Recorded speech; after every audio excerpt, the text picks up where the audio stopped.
about 14 years old, my father told me a story about a fellow fisherman who had pissed off one of the members of local law enforcement.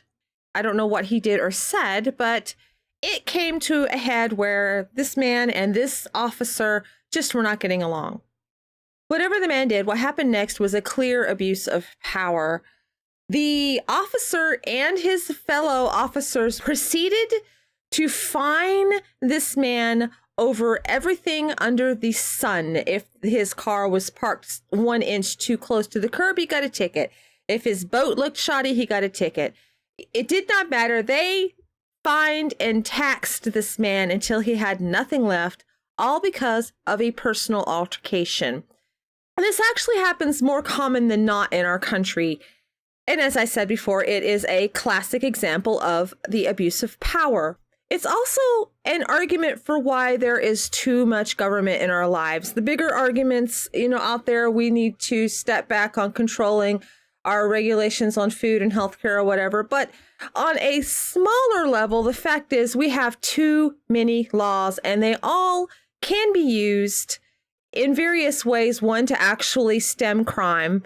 But then there is the very common abuse of these laws that are normally not enforced to put an end to someone. There have been actual cases of people who have had to go to higher courts to plead their case because they're fined and taxed and pushed to the point that they cannot get a business off the ground that someone objected to or did not want get started, or to end their business. That has happened more than once.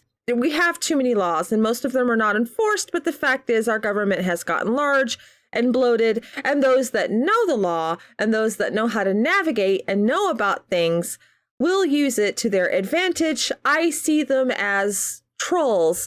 There's a type of gaming troll who really, really enjoys arguing gaming rules in forums, and they will nitpick the rules and find loopholes and do all of these wonderful things so they can get away with things. I know about this because my husband happens to be one. The point is, there are people with this particular type of propensity and they get into these positions. Some lawyers, that's their entire thing, is to find the loopholes in the law because our legal system and our laws in the books are so bloated. Now, why should this matter to you if you're not one of the many out there that is getting abused through this clever use of the system? Donald Trump is why. Now, it doesn't matter if you agree with him or disagree with him, if you voted for him and wish he were gone. Hear me out. Practically since the first couple of weeks since he got into office, the opposing side who did not want him in have been screaming for impeachment. Now, they tabled the impeachment motion that they had put out just yesterday or recently. I had already predicted personally that the same tactic used with my father's colleague would get used with Mr. Trump, and I am watching it happen. We have allegations from activity with his hotels to activities with a charity organization to the most recent Russian scandal. It's all coming to a head, and the goal is to get him out of office. The goal is to regulate him to nothing.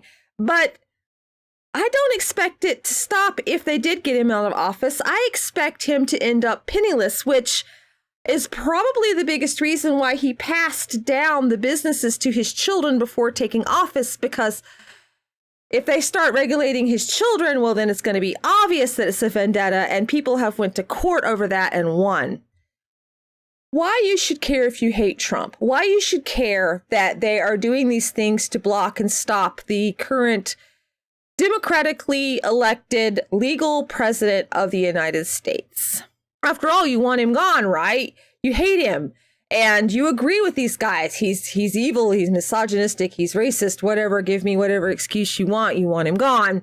He isn't what you wanted. That's the bottom line. He isn't what you wanted. Here's why you should care. One, it's an abuse of power. What is happening? It is the abuse of power. It is a legal manipulation to undermine our country established democratic process that actually worked when people didn't think it would. It worked. The people spoke and the government was forced to listen, and they are undermining that. They are completely saying, oh, we don't care what you want. We want him gone. Our regime is not how we want it. We want the regime established. And so they are doing everything they can to commit basically a coup to get him out of office and take over. You should care because this is an abuse of power. We have seen example after example after example, not just in the past 8 years, but since the turn of the last century, when I started to finally pay attention to what was going on around me, we have seen act after act after act of things that were worse than what they're accusing Trump of, overlooked because of somebody's position in the government, or because they knew someone or whatever, or it was passed over, the media didn't speak of it.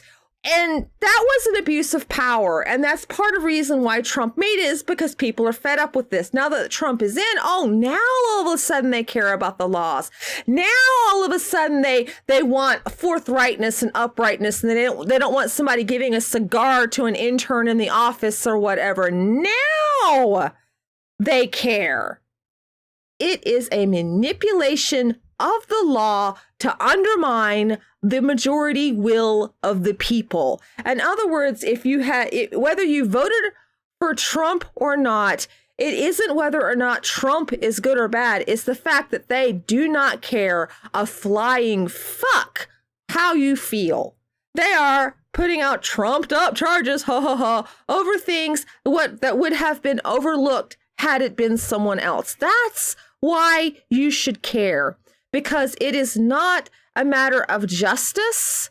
It's a matter of keeping the status quo, of keeping things according to an agenda that many people do not want and have expressed they do not want, and fighting a change that happened because they were forcing change on other people that didn't want it.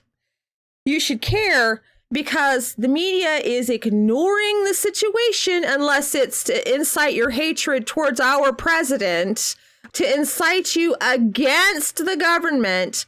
They worry about his tweets instead. And they center on this petty high school BS, and they stir up your feelings, and they manipulate you so they can do this agenda using the law. Not because you may have actually asked for it so much as you are being pushed and manipulated into it. Now, whether you truly hate Trump or love Trump, you should care, because if you think you want Trump gone, you think that it's for the good, but it's not. It's for the bad. This talk isn't about whether or not you should like Trump. It's about the fact that you should use some critical thinking and recognize the mire and the sickness that is going on, that to the point that instead of upholding the law, they are encouraging people to revolt and behead the king. Let me put it on a personal level for those of you who don't really care about the big picture and don't really care about anything so long as it's not in your backyard. This is to the point that it is indeed in our backyard, to the point that a man lost his business when I was a teenager because he didn't get along with an officer of the law who could not put his feelings aside to professionally handle things the way he should, and manipulated the law in order to end a man just because they couldn't get along. And it's to the point that it's hitting the highest office in the land. Everybody used to love Trump. Everybody loved Trump. The minute he said, no, I'm not going to take it anymore, is when they suddenly hated him. You should be concerned. You should be worried that things are that bad.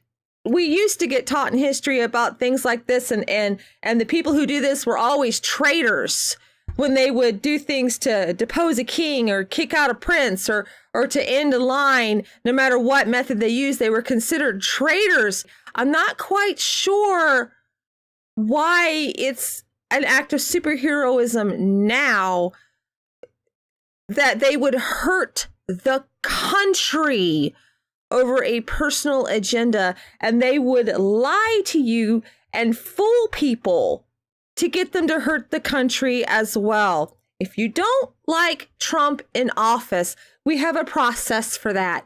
Vote him out next cycle. This kind of dishonest stuff, oh my gosh, I wouldn't trust my worst enemy with this situation.